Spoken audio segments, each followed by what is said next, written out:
Happy New Year and welcome to the first episode of the Gavel of the year. We are excited to kick off 2025 with you. On the show today, we bring you some of the biggest stories from last year from both the red and green chambers of the National Assembly. Recall that in the third quarter of 2024, President Bola Tinubu introduced 4 new tax proposals to the National Assembly. Now, in a message read during the session, he said these proposals were aimed at fixing tax policies and bringing more funds for the country. These proposals took center stage in the National Assembly and sparked serious debate. Now, as we embark on this new year, everyone is watching to see how these tax policies will shape the future. Will they work? How will they affect you and me? Here is a recap. On the 3rd of October 2024, President Bola Tinubu submitted 4 tax bills to the National Assembly for consideration. In a letter submitted to both chambers during plenary, the president said the executive bills will regulate taxation in the country and improve the country's revenue. These bills turned out to be the highlight of the National Assembly in 2024, causing a sharp division among members of parliament. The House held a hearing on the bills with the Speaker in attendance. I think that the essence of all these bills is to enhance our revenue and, of course, to block leakages. So I will appreciate my colleagues to have open minds towards it. I will appreciate a situation where we are all grounded in it, clause by clause, so that we will speak to facts rather than sentiments. We just said that this model is not fair to most states. The biggest beneficiaries are Lagos, Rivers. So let everybody benefit from their contribution. That's what we are proposing. Then, if you make calls in Kano, why is Lagos State getting 20% from that? The Speaker of the House, in declaring the event open, emphasized the importance of taxes and neutrality of the House on the 4 reform bills. As representatives of the people, we must approach these reforms thoughtfully, understanding their potential implications for every segment of our society. Taxes should be fair, transparent, and justifiable. Let me be clear. The House has not taken any definitive position on these bills. Our role is to scrutinize them thoroughly, ensuring they align with the best interests of our constituents and the nation at large. Meanwhile, the controversy around the bill heightened after what began as a routine plenary session in the Senate. It quickly spiraled into a tense and dramatic affair barely an hour after lawmakers had settled for the business of the day. The session, initially scheduled to address items listed on the order paper, took an unexpected turn when the Deputy Senate President, Senator Barau Jibrin, made an announcement to suspend its rules. In conjunction with the leadership, decided to invite the chairman of FRRS and experts in tax laws to come down here to brief us about the tax bill. Let consultants tell us what is there. Let the crafters of the bill, that is FRS, tell us about the bill. We want to make it as open as possible. The move sparked immediate protests from some senators who raised strong objections. I don't see anywhere whereby the senators should allow these people to come here and make the kind of interactions they so want. Committees of the Senate and Appropriation can invite for the interaction of this manner, but not the Senate in session. Another senator reacted with an outburst. We should not in any way try to use the position of the Senate, because the order paper is clear and we have been doing this. I have no problem having them to come here and explain whatever. We have been doing that, but we follow known procedures. It is not a matter that you just come and tell us after we are doing business of the day. Mr. President, you can have your way, but I will have my say. Please, I beg you in the name of God, in the name of God, this matter is very, very important to not only us, but Nigerians that we represent. And we swear by Bible and Holy Quran that will represent the interests of the people. And that You have made your point. Can I respond to you? You can rule me out of office. Let me respond. Let me respond to you, please. We are not here for rhetorics. We are acting on fact. Excuse me. Order, please. The Senate shall, by resolution, regulate its procedure. This is what we have just done. This is the resolution that was just passed. You needed to have known what we have done. I therefore rule you out of order. At the highlight of the disagreements, the aggrieved senators attempted a walkout in protest, but rescinded their decision after interventions. You called what I just mentioned on the point of order that I raised. You sitting there to say it's rhetorics. I think it's very unfortunate, and you should apologize. I don't think the word rhetorics is a negative word. It's not an offense. Nobody used that against you. In the context it was used, it wasn't used against you. It was a general statement. I therefore rule out of order. The team were then given the floor. Nigeria is taxing its poorest people. We are taxing poverty. And it's not showing our tax collection because in our analysis, we could not find any country in the world where they place so much burden on their poorest and most vulnerable population. That's not where our revenue will come from. At the end of the explanations, the lawmakers declined to ask questions. Similarly, in the House, what seemed like an easygoing session suddenly turned rowdy when the spokesperson of the House, while moving for the consideration of a report, brought up the controversial tax reform bills. I'm from Ekiti State, the very first state in which our National Assembly caucus has unanimously endorsed the tax bills. Mr. Speaker, I rise on behalf of Honorable Boma Goodhead. Order, please. Please, I beg you. The rowdy session is sustained despite the intervention of the Speaker and an apology from the lawmaker. This has nothing to do with the tax bills. The lawmaker yielded and stepped down the consideration of the report. Mr. Speaker, I would like to withdraw that introduction, sir. Honorable colleagues, I would like to withdraw that introduction and restrict it to the other paper. This has nothing to do with the tax bills. Please. As tension continued to mount among the public regarding the bills, the Senate directed its Committee on Finance to suspend further action on the proposed tax bill pending the outcome of a high-level meeting with the Attorney General of the Federation. Mr. President, sitting as chair, distinguished colleagues. Another memorable moment in the 10th Assembly is the suspension of Senator Abdul Ningi, representing Bauchi Central, for 3 months over allegations of 3.7 trillion naira padding of the 2024 budget. Senator Ningi was suspended after about 3 hours of debates over his interview in which he made the allegation of budget padding. So moved. After 10 weeks, however, the Senate pardoned and recalled Senator Abdul Ahmed Ningi. The recall process was initiated on Tuesday after a motion moved by Deputy Minority Leader Senator Abba Moro, who expressed regret on behalf of the suspended senator. He pledged to assume full responsibility for Ningi's actions, acknowledging the gravity of the suspension.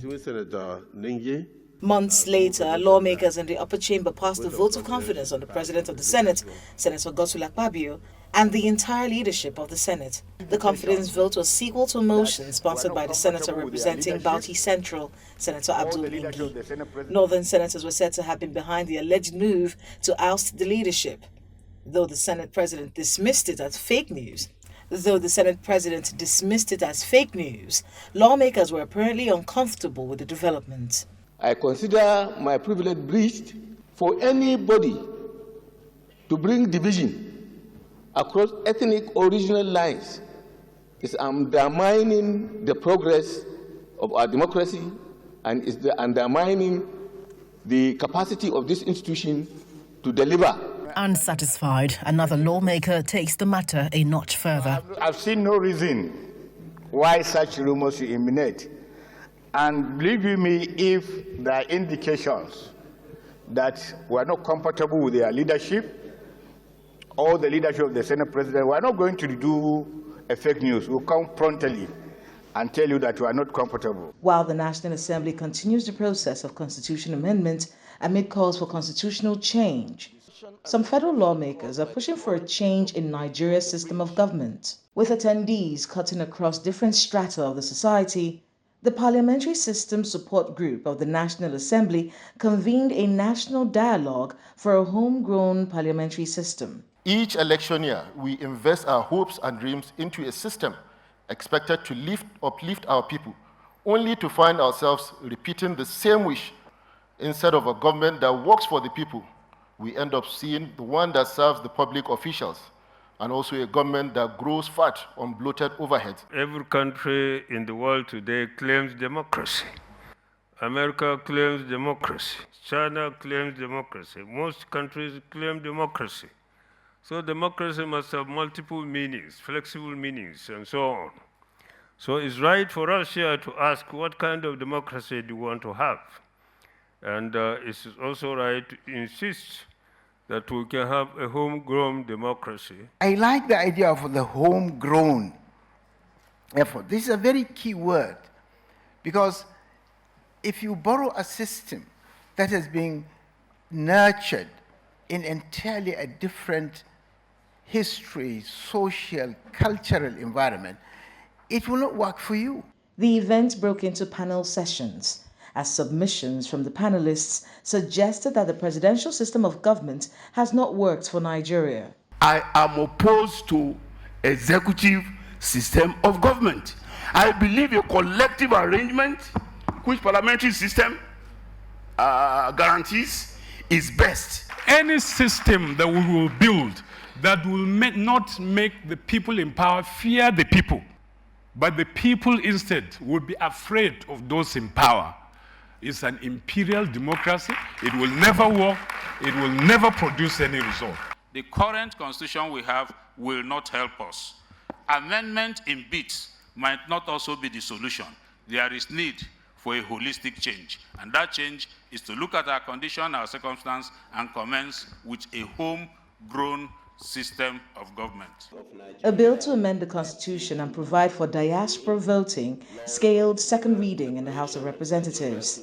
The bill is sponsored by the Speaker and has been referred to the Constitution Amendment Committee for further legislative action. An unforgettable moment in 2024, which even lawmakers considered embarrassing, is the altercation between a member of the House, Alex Ikweche, and a cab driver.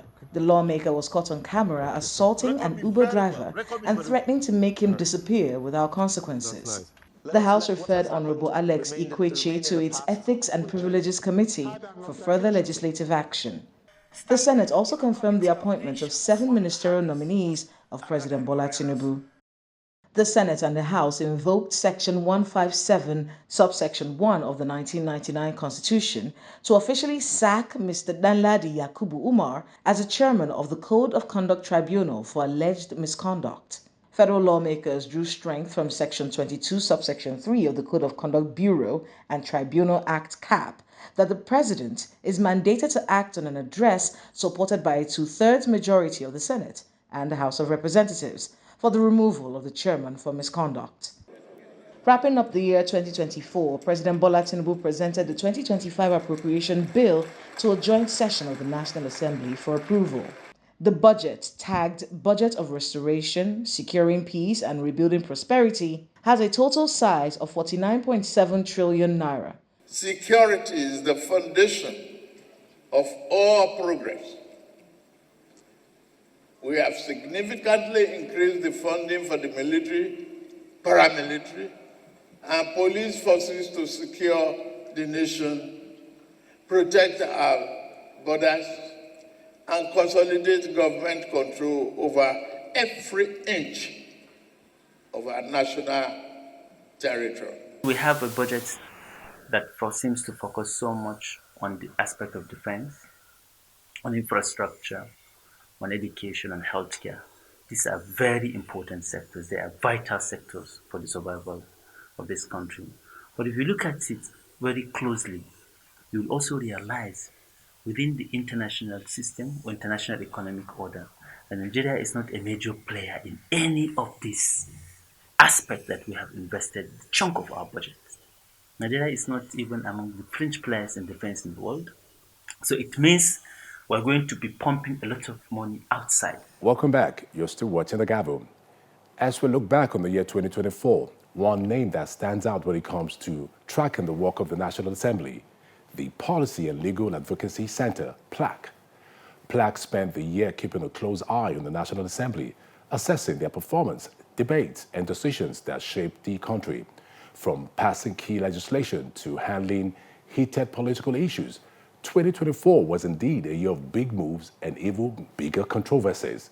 So how did the National Assembly perform last year? Here is PLAC's assessment.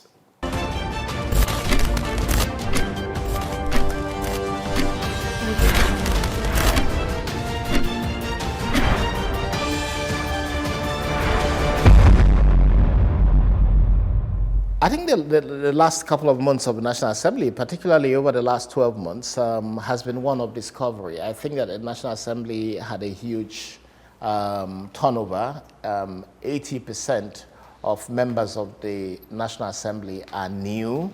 So for a lot of the members of the National Assembly, it's been a learning process.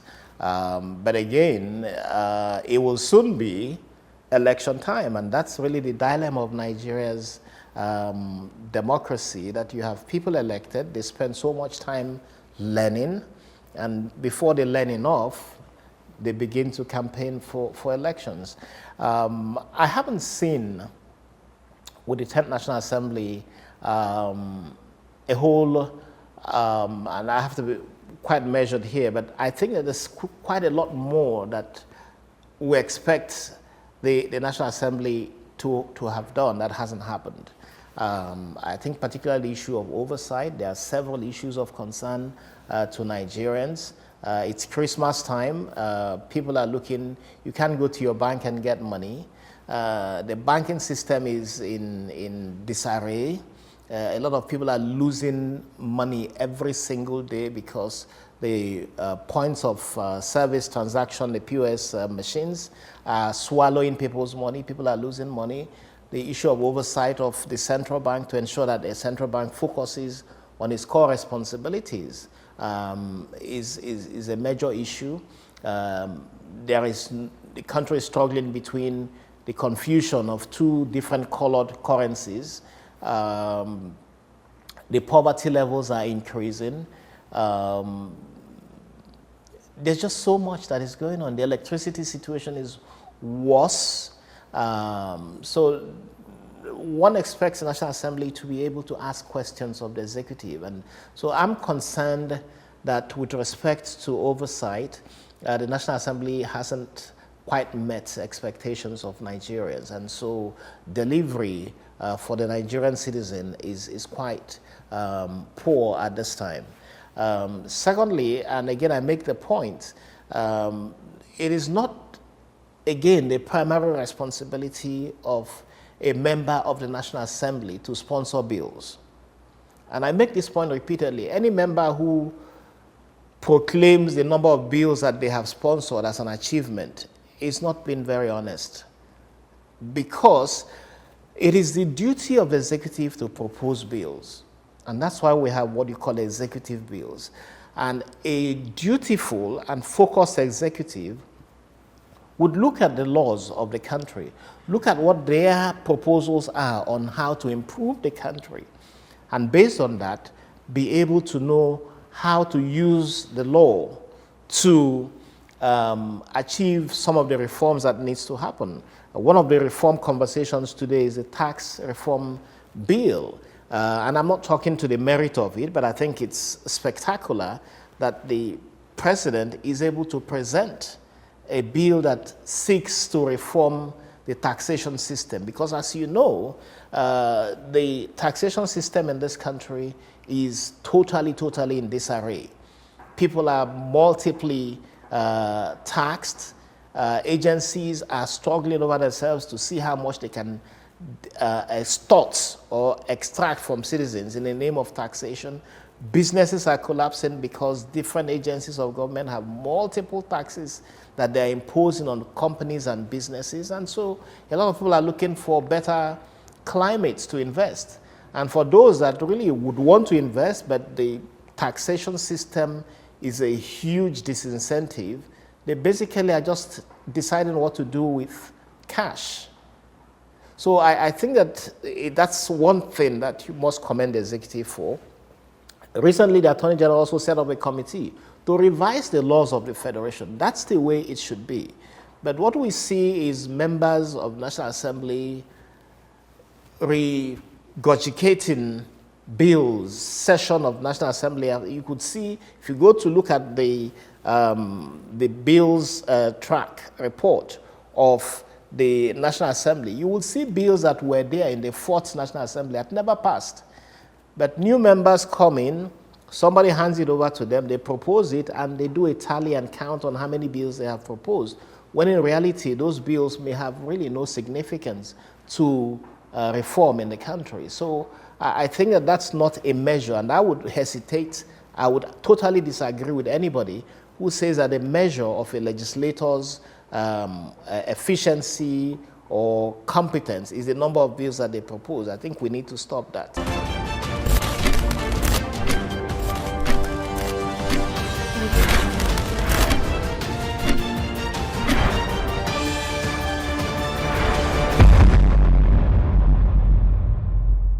On this special recap edition, we look back at one of our conversations with Honorable Esosa Yahweh, representing Oredo Federal Constituency in Edo State. Last year, he shared insights on his works, achievements, and plans for the people of his constituency. Let's revisit some of those highlights.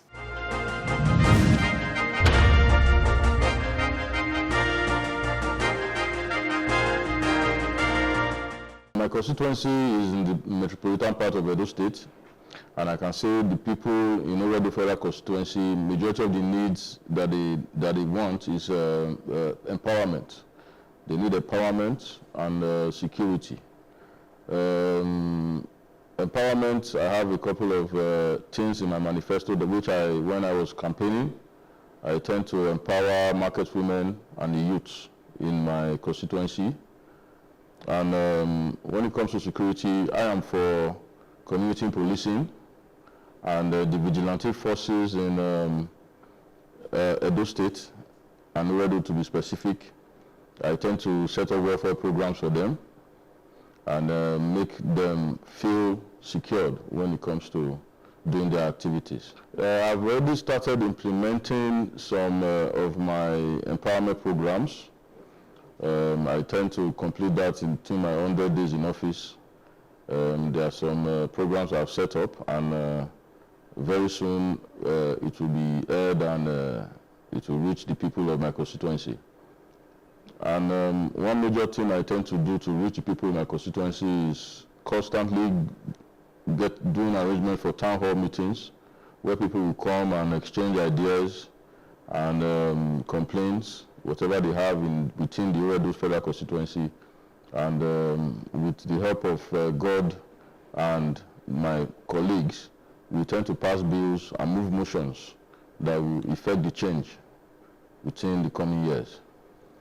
My constituency office has already been set up, but is undergoing innovation. And again, as I said, a couple of things I tend to do majorly is empowerment of the youths in my constituency, because majority of them now currently do not believe in passing through schools. They believe in working and earning a living. I tend to set up numerous skill acquisition programs within my constituency office.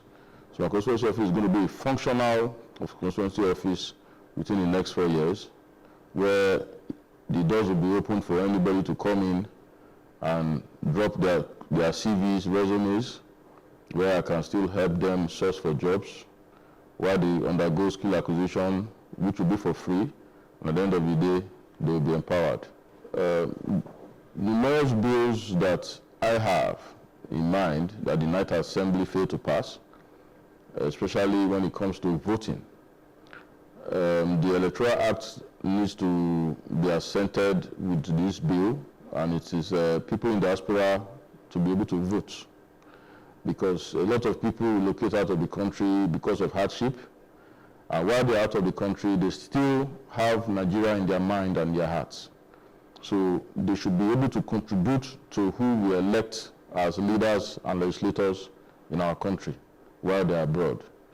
There are programs that I intend to pass in the 10th Assembly, and I hope the motion or bill moved in the 9th Assembly would be assented and carried by the 10th Assembly. Another motion which I've already moved is to revive the Gele seaport in Edo State, which would be a very good source of income for the people of Edo State, and at the same time, source of revenue for the federal government. And I would also encourage the federal government at some point during my tenure to open up other seaports in the country where trade and investments can flow.